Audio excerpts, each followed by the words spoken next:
Tonight, accused murderer Greg Lynn takes the stand in his own defence, revealing gruesome details about the deaths of two campers.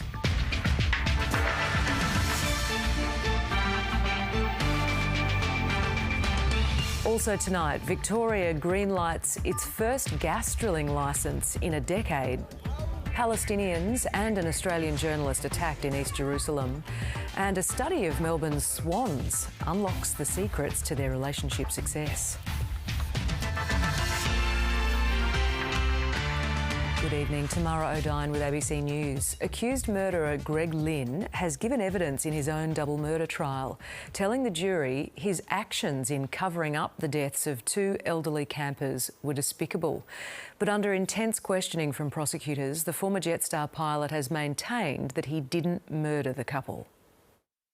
Taking his case into his own hands, the eyes of the Supreme Court were on Greg Lynn as the former pilot stepped into the witness box. Mr Lynn said the deaths of Carol Clay and Russell Hill at this campsite were not his fault.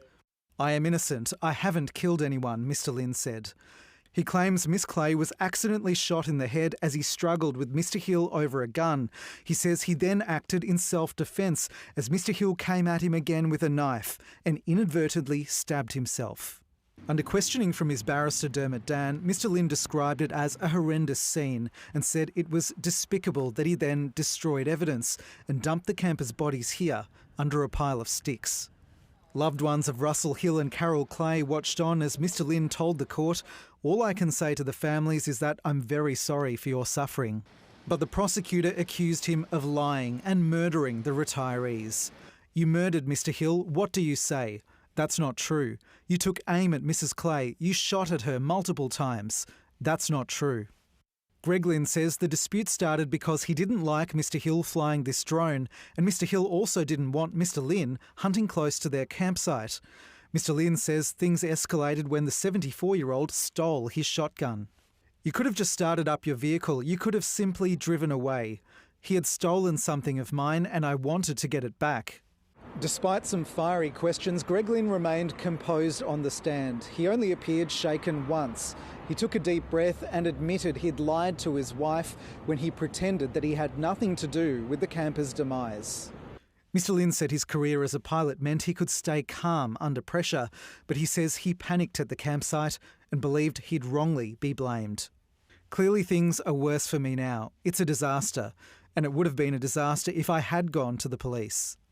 Mr Lynn has pleaded not guilty to murder, but he concedes he is guilty of destroying evidence by putting the campers' bodies in his trailer and returning to set fire to the remains. After 4 weeks, evidence in the trial has now finished. The jury could be sent out next week. Christian Silva, ABC News, Melbourne.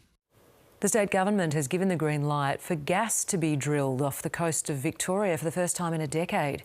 It says the project will help ease the pressure on dwindling gas supplies, but doesn't signal a change from the state's renewable energy ambitions. State political reporter Richard Willingham explains. This new Mortlake wind farm is part of the future of Victoria's energy. In just 11 years, the state hopes 95% of our power will come from green energy. Last year, it was 39%. It's the right thing to do in terms of environment, taking climate action, but also too, it's the right thing to do because it provides that cheaper energy source as well. I'm not confident that the Allen Labor government is on track to meet its targets. To try and hit that goal, Victoria needs gas to keep going for a bit longer, with millions of homes and businesses relying on the fuel. The state has now opened up new gas extraction off Port Campbell, the first new licence in 10 years. It'll help make sure that we don't run out of gas too soon, but it doesn't avoid the problem that Victoria is still going to be running out of gas and other solutions will be necessary. Victoria uses more gas than any other state, but the Energy Minister is spearheading a move away from it, saying there's not much left in the ground, it's expensive and it's an unhealthy option for homes. We cannot sit on our hand and pretend that it's not a problem or a challenge. That is why we need to take steps to provide alternatives for Victorians in a diminishing gas market. To get to net zero emissions by 2050, Victorian households and businesses will need to wean off gas. The government says this new drilling project won't affect the target, but it has infuriated the Greens, who are threatening to withhold key support for government bills in the upper house.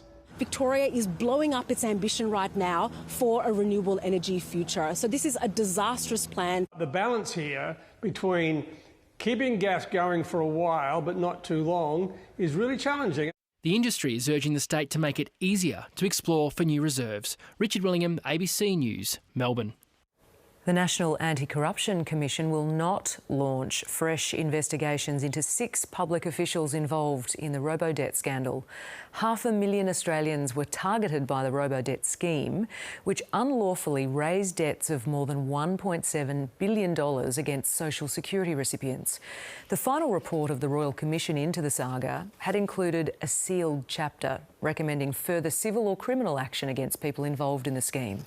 It was provided to the Anti-Corruption Commission, and today it said it won't pursue its own probes as it's unlikely to uncover anything new about the officials' conduct. The Greens leader Adam Bandt is threatening legal action against the Attorney-General over comments linking him to violence at pro-Palestinian rallies. At the same time, the Greens are accusing Labor of complicity in genocide and of not supporting a ceasefire. Here's National Affairs editor Melissa Clark. Labor MPs are frustrated by protests at their electorate offices, where there has been graffiti, property damage and physical confrontations. You only need to look at the sort of things that Greens are posting on social media and their attendance at the blockades of MPs' offices. Federal and state Greens MPs have encouraged people to protest. So please come and join them outside Prime Minister Albanese's office. But Labor has also accused the Greens of inciting violence. You're not a party of peace if you're out there inciting aggression, violence, violent protests. We backed the organisers' calls that there should not be vandalism or similar. We have been crystal clear on that. Labor hasn't shown a specific incident where the Greens have directly encouraged violence.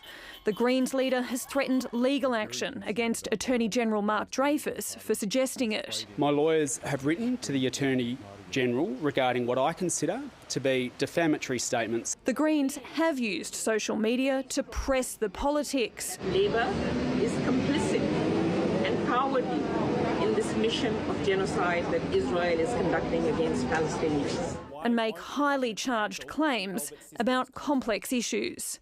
They've said we're selling weapons to Israel when we're not. They say that we support genocide when plainly that is a completely offensive and distressing thing to say. Even discussing a ceasefire becomes febrile. We voted many months ago with over 150 other countries for an immediate humanitarian ceasefire. What they've called for is a humanitarian ceasefire so that there's a pause so that people can be fed and then the bombing can start again.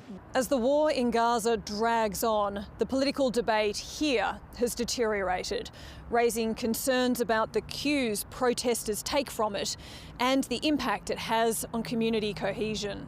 It's appearing like a signal, like a beacon going out, and it's whipping up a mob who are then protesting. Hopes for de-escalation abroad and at home. Melissa Clark, ABC News, Canberra. A coroner has been unable to make any definitive findings into the horrific death of a Brisbane woman in 2018, whose remains were discovered at a popular walking spot. Her family says they're heartbroken and have called for a meeting with Queensland's top cop. And just a warning, this story by Talissa Saganto contains an image of an Indigenous person who's died. A mother, a grandmother and a sister. To her family, Constance Watcho was a beautiful, strong woman, and the pain of not knowing what happened to her consumes them. We need answers. We need justice for Constance May Watcho. Almost a year after the 36-year-old vanished in 2017, her bones were found discarded, left in a bag at the base of Kangaroo Point Cliffs. The last time she was seen alive, she was at this unit just several hundred metres away. Two men, Dallas Bandman and her partner, Sam Sobchak, were revealed to be persons of interest during an inquest. It was hoped the Deputy State Coroner could determine whether they were likely involved. But today she said a lack of compelling and reliable evidence meant she couldn't definitively say. Constance's death may have been caused by a person or persons whose identity cannot be established. What caused her death may never be known.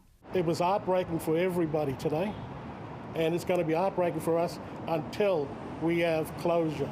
The Deputy State Coroner was only able to make one recommendation, and that is for the police to continue to thoroughly investigate Ms Watcho's case. Her loved ones have vowed to never stop fighting and want to meet with the state's police commissioner. Because we need to know what's going on. We need to sit down with them. The family needs to know. This has gone on for too long. This can't continue. Aboriginal women disappearing and being murdered. Talissa Saganto, ABC News, Brisbane.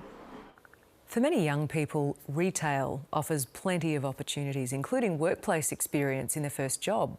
But a new report shows it's often not a good experience, with up to half of women and a quarter of men dealing with sexual harassment in the industry. A few years ago, Hannah was excited to start an after-school job at a major retail chain, but she soon saw a dark side to the industry.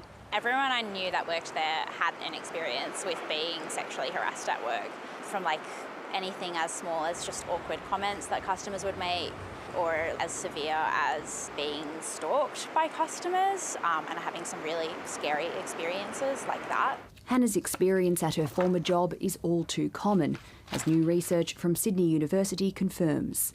Retail workers describe sexual harassment as basically being part of the job, and that's the title of our report.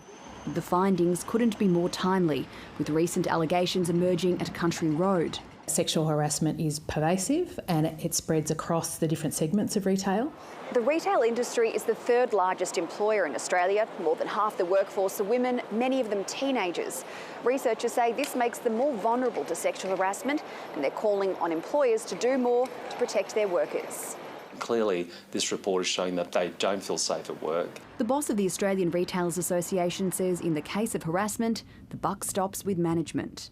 The CEO needs to make sure they've got confidence in their policies, their procedures. The culture becomes really important as well. So there's a culture of reporting. Young retail worker Hannah also wants to see better training and procedures to report harassment. I can't remember any training that I did that went through how to deal with customers that are making you feel uncomfortable. Protections needed to make work safe. Nadia Daly, ABC News. Swans are amongst the most monogamous animals in the world, and new technology is helping to unlock the secrets of their happy unions. It's found regular breaks from each other could be an important part of a lasting monogamous relationship.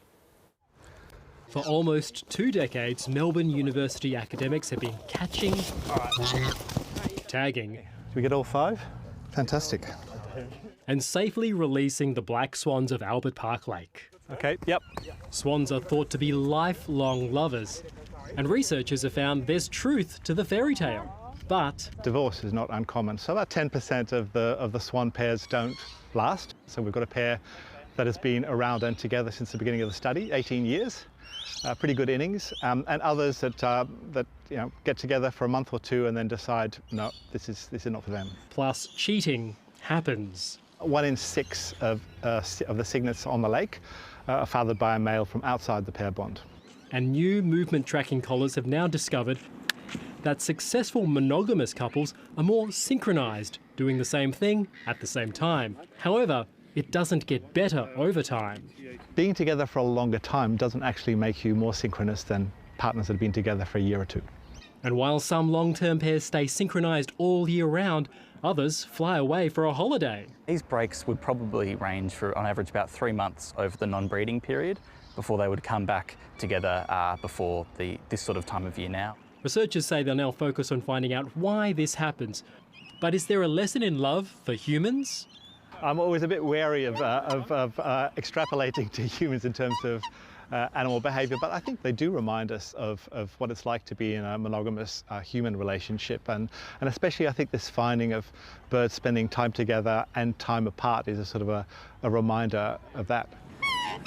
Iskander Razak, ABC News, Melbourne. Coming up on 7:30 with Sarah Ferguson, one woman's battle to save her home from destruction. It is my home. This is all I know. When you are responsible for something, you care about it. I'm in awe of her strength to keep at it because it's correct. I need people to care because I care. I care with all my soul. Palestinian authorities say at least 27 people have been killed in Israeli airstrikes targeting a school in central Gaza.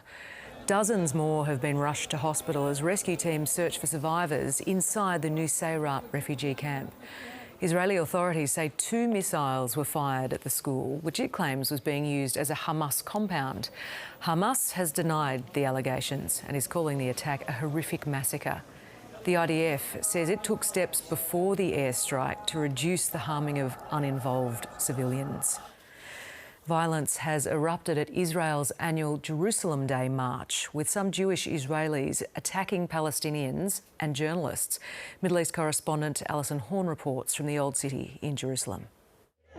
I'm standing at the entrance of the Muslim quarter in the Old City of Jerusalem. Usually this is an area that would be teeming with Palestinians, but today they've all been moved out of this area to make way for thousands of far-right Israelis and Jews to march through the streets, marking Israel's capture of East Jerusalem in 1967. Before the march even started, tensions were running high with confrontations between Palestinians and Israelis inside the Muslim quarter. Journalists were abused, including myself and my crew.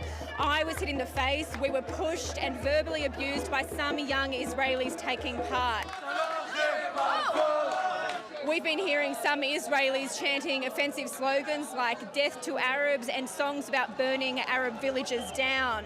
This annual march, the Flag March, is seen as a celebration for Israelis and for some, their supremacy over this area and this land, which Palestinians want as the capital of a future Palestinian state.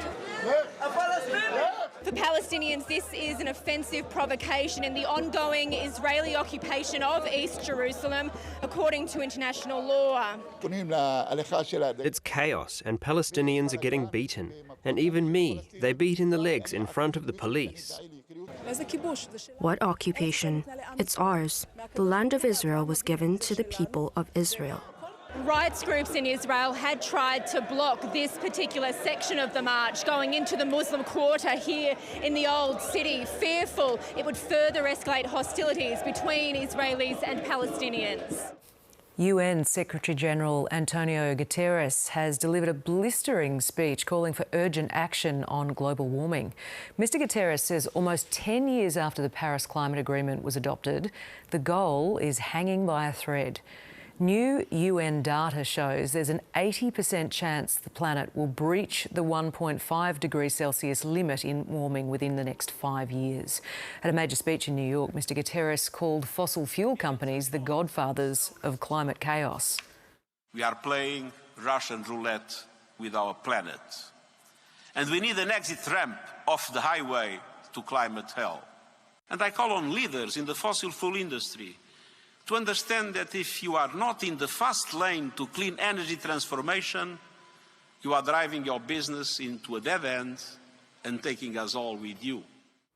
King Charles has led Britain's commemorations for the 80th anniversary of D-Day, one of the most pivotal moments in the Second World War.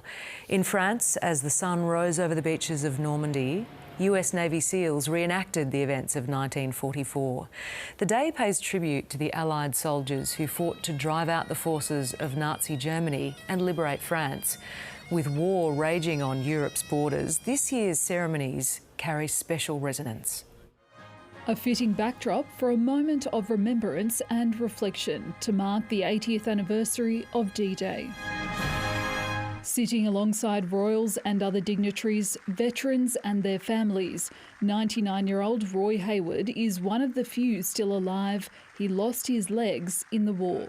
I always considered myself one of the lucky ones that survived. He and more than 150,000 other Allied troops, including thousands of Australians, set sail from Portsmouth in the largest ever military operation to liberate Nazi-occupied France, a major turning point of the Second World War. Today we remember the bravery of those who crossed the sea to liberate Europe. It is our duty to ensure that we and future generations do not forget their service and their sacrifice. After the formalities, the royals charmed the crowd. So you must be 100. Oh, I'm 99. 99. It's amazing your hearing's so good. Prince William is joining King Charles, with the pair travelling to France for more D-Day commemorations. It will be the King's first overseas visit since the palace revealed his cancer diagnosis in February. US President Joe Biden is also in France on a trip designed to underscore his commitment to US allies in Europe. In Normandy, paratroopers recreate the start of the D-Day landings. My thoughts today are with those who fell on both sides. Freedom at the cost of so many lives. Rani Hayman, ABC News, London. Boeing has successfully launched 2 NASA astronauts into space for the first time following years of technical problems. The company's Starliner spacecraft finally blasted off from Cape Canaveral in Florida after the first 2 launch attempts were called off. The astronauts will spend just over a week at the International Space Station before touching back down in a remote desert location in the US. Boeing plans for Starliner to compete with Elon Musk's SpaceX as another taxi service for NASA. To finance now, and the local share market performed strongly today after Wall Street had its biggest gain in 4 months. Here's Alan Kohler. The main New York index went up 1.2% and the Nasdaq 2%. But it was all about Nvidia, the artificial intelligence semiconductor business that surged past $3 trillion in market value last night, overtaking Apple to take second place to Microsoft on the world's most valuable company podium. That's $4.5 trillion Australian dollars, which is twice the total value of all companies listed on the Australian Stock Exchange, which went up 0.7% today.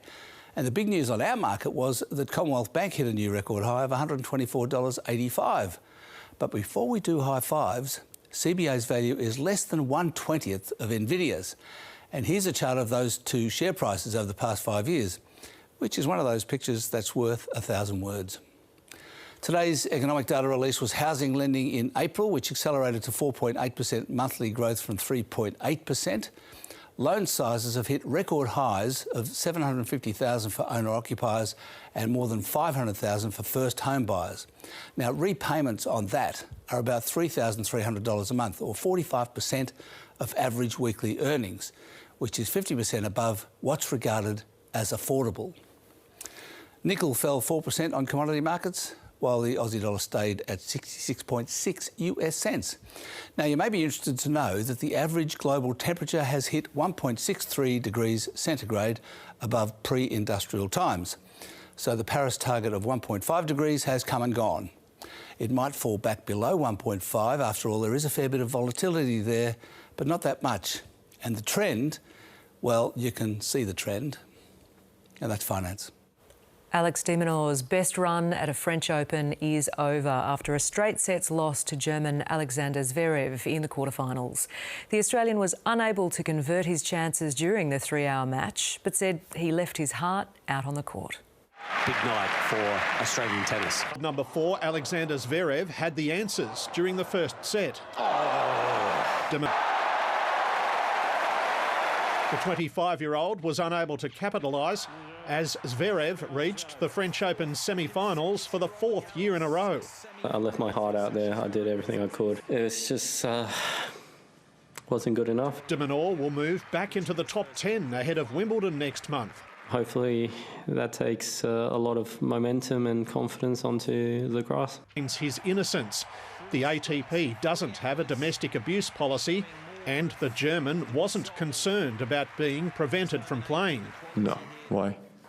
There's no reason. 28-year-old Italian Jasmine Paolini. Duncan Huntsdale, ABC News.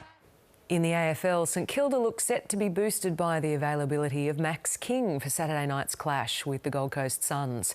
The 23-year-old trained this morning and will face his brother Ben for just the third time in their AFL careers. They'll join the Mackay brothers in a weekend of sibling rivalries.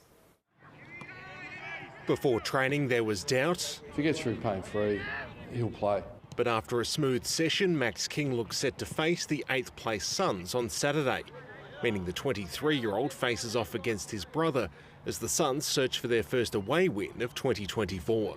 We don't want to be a victim to the Gold Coast Suns. We want to fight the fight, and we want them to be in a battle with us. Ben and Harry Mackay were an almost certainty to play on each other in front of a packed MCG on Sunday, but both Essendon and Carlton don't want the novelty to overshadow an important game between the two rivals. Largely, it'll most likely depend on where on the ground Harry sets up for the majority of it, because we certainly like Ben in certain spots. Brisbane channelled the Maroons at training today as they come out of their mid-season bye in 13th, 10 points outside the 8 ahead of their game against the Western Bulldogs. Yes, we are in a precarious position, we know that, but thinking about that's not going to help us win games of footy. It's just focusing in on what we need to do.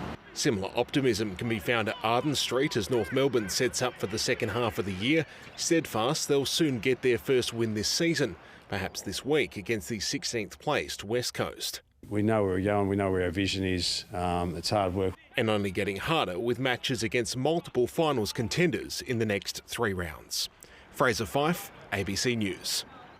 Now with the weather, here's Paul Higgins.